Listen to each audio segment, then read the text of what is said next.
안녕하세요. 자담 세무회계 세금연구소의 최경 세무사입니다. 오늘은 제가 여러분에게 굉장히 중요하고 굉장히 따끈따끈한, 더운데 따끈따끈한다고 하니까 좀 그런가요? 굉장히 놀라운 쇼킹한 뉴스를 전해드리고자 합니다. 어떤 내용인지 궁금하시죠? 여러분이 갖고 계신 자산 중에 가장 중요한 게 뭡니까? 여러분에게 가장 의미가 있고 그리고 여러분에게 꼭 필요한 게 무엇인 것 같습니까? 네, 맞습니다. 여러분이 현재 거주하고 계시는 그 주택이 가장 중요할 것이고요. 아마 앞으로도 우리가 이제 살아가는 동안 어쩌면 우리 인생과 뗄 수 없는 게 이 주택이라는 녀석일 겁니다. 오늘은 이 주택에 대한 일시적 1세대 주택에 대한 비과세, 거기다가 조합원 입주권, 분양권까지 결부됐을 때 과연 우리가 비과세 혜택을 어느 범위까지 해석해서 적용받을 수 있을지, 이 여부에 대해서 여러분 최근에 예규가 변경됐습니다. 8월 5일날 엊그제 나왔는데요. 기획재정부에서 변경된 예규가 있어서 오늘 여러분에게 제가 친구 대조표로 해가지고 소개시켜 드리려고 하고 있습니다. 자, 여러분 화면을 잠깐 바꿔서 살펴드릴게요. 이제 그림을 좀 보시기 바랍니다. 이게 8월 5일날 나온 예규입니다. 변경된 예규인데요. 어떤 내용이냐면 여러분 보십시오. 자, A주택하고 종전주택 A주택하고 신규주택 B주택을 취득을 해서 이제 보유하고 있습니다. 그런데 이 A주택, 비과세 요건을 충족한 이 종전주택인 A주택을 팔 때 어떻습니까? 우리가 비과세를 받을 수가 있잖아요. 이때 적용되는 일시적 2주택 특례, 그리고 중간에 조합원 입주권이라든가 분양권을 취득하는 경우가 있습니다. 그러면 종전주택인 A주택과 조합원 입주권 혹은 이제 분양권 이렇게 갖고 있을 때 과연 일시적 1주택 A주택과 조합원 입주권, C조합원 입주권에 대한 특례, 소득세법 시행령 제156조의 2가 이렇게 대두가 되는데, 이때 일시적 2주택 특례인 소득세법 시행령 제155조와 그리고 일시적 1주택과 조합원 입주권 특례인 소득세법 시행령 156조의 2가 맞닥뜨렸을 때 과연 우리가 A주택을 양도하면서 비과세를 받을 수 있을지 없을지 여러분 알고 계신가요? 생각해 보셨습니까? 어떻게 보면 여러분 이게 안 될 것 같은 생각을 하실 수도 있잖아요. 왜 그러냐면 우리가 조합원 입주권 같은 경우는 어떻습니까? 우리가 주택으로 간주를 하고 분양권 같은 경우에도 21년 1월 1일 이후 취득하는 분양권부터는 우리가 주택으로 보지 않습니까?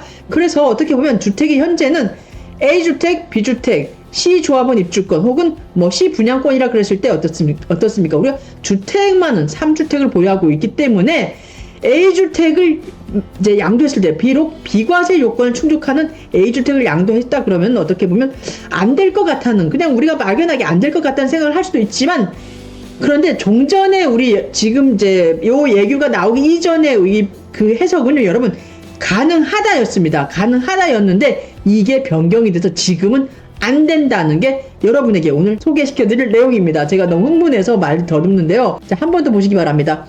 종전주택 A주택하고 신규주택 B주택을 취득을 해서 이제 갖고 있는데 A주택을 양도하려고 합니다. 그러면 이 A주택에 대해서 어떻게 보면 이렇게 C조합원 입주권 취득을 하지 않았다 그러면 우리가 일시적 2주택에 대한 비과세 특례, 즉 소득세법 시행령 155조를 적용받을 수가 있잖아요. 그런데 이분이 조합원 입주권 하나를 취득을 했어요. 주택으로 보는 21년 1월 1일 이후에 C조합원 입주권 취득을 했습니다. 그리고 나서 3년 이내에 이제 어떻습니까? 종전주택인 A주택을 팔았습니다. 그러면 요거에 대해서 과연 이렇게 우리가 소득세법 시행령 지금 두 개 조문이 상충이 되잖아요. 그러면은 상충이 됐을 때도 과연 적용 가능한지, 즉 A주택의 양도에 따른 비과세를 우리가 적용받을 수 있는지 없는지였는데 이게 종전에는 가능했었는데요. 이게 안 된다고 변경이 된 겁니다. 자, 하나 더 보시면은요. 이거 똑같은 겁니다. 자, A주택, 종전주택, 자, A주택, 그리고 B주택, 신규주택, 그리고 분양권입니다, 여러분. 분양권 취득을 하고 나서 A주택을 양도했을 때 비과세를 받을 수 있느냐, 없느냐 보시면은, 자, 소득세법 시행령 제155조 1항, 일시적 2주택 비과세 특례, 즉, A주택과 B주택에 대한 그 내용이고요. 요 조문과, 그리고 A주택과 C분양권, 소득세법 시행령 156조의 3, 2항, 일시적 1주택과 1분양권 비과세 특례가 중첩 적용이 됐을 때 과연 우리가 A주택 양도에 따른 1세대 1주택 비과세 특례를 적용받을 수 없는지 이 여부잖아요. 요 예규까지 해가지고 지금 제가 아까 살펴드린 요 요 변경된 예규. 자, 보시면, 자, 8월 5일 따끈따끈한 겁니다. 8월 5일날 나온 이제 예규고요. 법규가, 자, 1060 해서 이제 문서번호는 요겁니다. 그리고 제가 지금 살펴드린 요건 또 마찬가지입니다. 8월 5일날 나온 법규가 1961. 자, 납세자 회신번호입니다. 요게 변경된 예규입니다. 이제 요게 안 된답니다. 여러분 잘 보시기 바랍니다. 그럼 기존에는 어떻게 했었냐? 기존에는 여러분 보시면 A주택 이제 보시면 이건 종전 겁니다. 자, 보시면 이 법규가 납세자 회신번호 1858이잖아요. 이게 23년 11월 15일 날 생산된 문서인데 여기서는요. 사실관계만 보시면은 종전주택 A주택하고 그리고 신규주택 B주택을 이제 갖고 계셨는데 그리고 중간에 C분양권 21년 1월 1일 이후죠. 자, C분양권 취득을 합니다. 그러면 A주택하고 B주택은 어떻습니까? 우리가 소득세법 시행령 제155조 그리고 A주택하고 C분양권은 어떻습니까? 우리가 소득세법 시행령 제156조의 3의 내용입니다. 이렇게 이 두 조문이 중첩이 됐을 때 과연 우리가 A주택을 양도했을 때 비과세를 받을 수 있느냐 없느냐의 문제였는데 우리가 내용은 이제 답변은 뭐냐면요. 제가 너무 흥분했습니다. 너무 기니까 답변 요지로 가겠습니다. 자, 보시면은 답변은요. 종전주택 A와 신규주택 B를 소유한 1세대가 21년 1월 1일 이후 종전주택 A를 취득한 날로부터 1년 이상이 지나서 분양권 C를 취득을 하고 신규주택 B하고 분양권 C를 취득한 날로부터 각각 3년 이내에 종전주택인 A주택을 양도할 경우에 즉 소득세법 시행령 제155조와 소득세법 시행령 제156조의 3이 중첩됐을 때 과연 우리가 종전주택인 A를 팔았을 때 비과세를 받을 수 있느냐 없느냐를 문의했는데 그에 대한 답변은요. 종전 답변은 자, 소득세법 시행령 제155조 1항 그리고 시행령 156조의 3제 2항에 따라 이를 1세대 1주택으로 보아서 A주택, 종전주택은 1세대 1주택으로 보아서 소득세법 시행령 비과세 규정입니다. 154조 제1항을 적용할 수 있다는 게 종전의 해석이었습니다. 어떻게 보면 굉장히 논리가 맞지가 않는 해석이었어요. 그래서 이게 그때 저도 기억나는 게 저도 느끼기를 그랬던 것 같아요. 이게 가능하다는 말인가? 좀 논리가 안 맞지 않나? 우리 법이라는 게 솔직히 물리 해석을 해야 되고 어떻게 보면 좀 물리 해석을 하다 보면 좀 납세자한테 불리하게 와닿을 수도 있어요. 근데 뭐 그 유불리를 떠나가지고 법문대로 해석을 해야 되거든요. 그런데 우리 조문 어디에도 우리가 소득세법 시행령 소득세법이든 소득세법 시행령이든 어디에도 이렇게 중첩 적용된다는 건 없어요. 그 내용은. 그리고 그 조문이 각각의 조문이잖아요. 그럼 각각의 조문을 따라서 가는데 상황이 이렇게 종전주택 A주택 그리고 신규주택인 B주택을 갖고 있는데 분양권을 취득을 하면서 이런 사안이 불거지면 어떻습니까? 우리가 법이 령이 지금 두 개 조문이 중첩이 되잖아요. 그러면 저는 보수적으로 봤을 때 된다는 규정이 없다 그러면 안 된다고 보는 게 맞거든요. 근데 우리 어떻습니까? 우리 그 해석은 종전 예규 해석은 된다였습니다. 하지만 이게 여러분 잘 보시기 바랍니다. 8월 5일부터 변경이 됐습니다. 지금 안 됩니다. 잘 보시기 바랍니다. 어떤 내용인지 한 번 더 말씀드릴게요. 자, 일시적 2주택 우리가 아까 살펴본 소득세법 시행령 제155조 1항의 특례와 일시적 1주택 그리고 1조합원 입주권 소득세법 시행령 156조의 2의 사망 특례를 중첩 적용하여 1세대 1주택 비과세 즉 A주택인 종전주택을 팔았을 때 그 비과세를 적용받을 수 있느냐?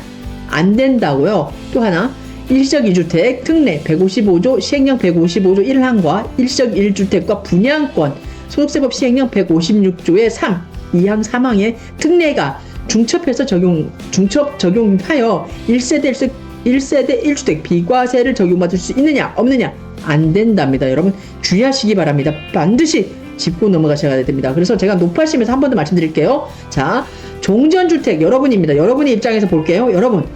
여러분이 이제 과거 종전주택을 보유하고 있는 상황에서 이사를 가서 새로운 주택을 취득을 했습니다. 종전주택은 이제 뭐 양도 시점에 비과세 요건 충족됐다고 가정을 할게요. 종전주택, 신규주택을 갖고 있었는데 여러분이 조합원 입주권이라든가 분양권을 취득을 또 추가로 합니다. 그리고 나서 3년 이내에 비조정 대상 지역이라 그러면 3년 이내에 조합원이라든가 입주권 취득을 하고 그리고 신규주택 취득을 한 그날로부터 3년 이상이 경과해서 종전주택인 A주택을 팔았을 때 이 상황에서 A주택 말고 B주택하고 조합원 입주권이라든가 분양권을 갖고 있는데 이 상태에서 종전주택인 A주택을 팔았다. 그러면 여러분 비과세 된다 안 된다?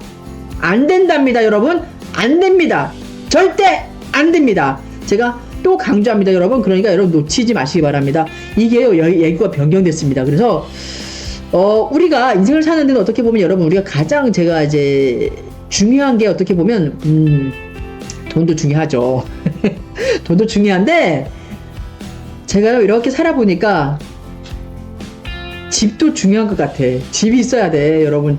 물론 이제 요즘은 이제 뭐 우리가 렌트도 많이 하고 그러잖아요. 하다가 이제 좀 노후가 나이가 더 들고 그러면 이사 다니기 너무 힘들어요. 저도 이사를 많이 다녀봐서 아는데 힘들어요. 그래서 결국에는 자기가 거주할 그런 주택은 하나 있어야 된다라고 저는 생각을 하는데, 이 주택과 관련돼서 우리가 양도소득세가 굉장히 중요하지 않습니까? 왜 그러냐면 비과세를 받을 수 있는 그 항목은 우리가 경우의 수가 그렇게 많지 않아요. 물론 농지라든가 어떤 특별한 요건이 있을 때 비과세를 받을 수 있는 부분들이 종목적 각 세법마다 각 뭐 상증세라든가 우리가 뭐 법인세, 뭐 소득세, 그 다음에 뭐 있습니까? 또 뭐 재산세 같은 경우에도 이제 비과세가 많이 있잖아요. 그렇게 있지만 우리 개인이 이렇게 비과세를 접한다는 것은 주택, 1세대 1주택 비과세와 관련돼서가 가장 많이 접할 수 있는 사항 중에 하나거든요. 그래서 이 주택과 관련돼서 여러분이 상황이 만약 이렇게 종전주택과 신규주택을 갖고 있으면서 그 이후에 조합원 입주권이라든가 분양권을 추가로 취득을 해서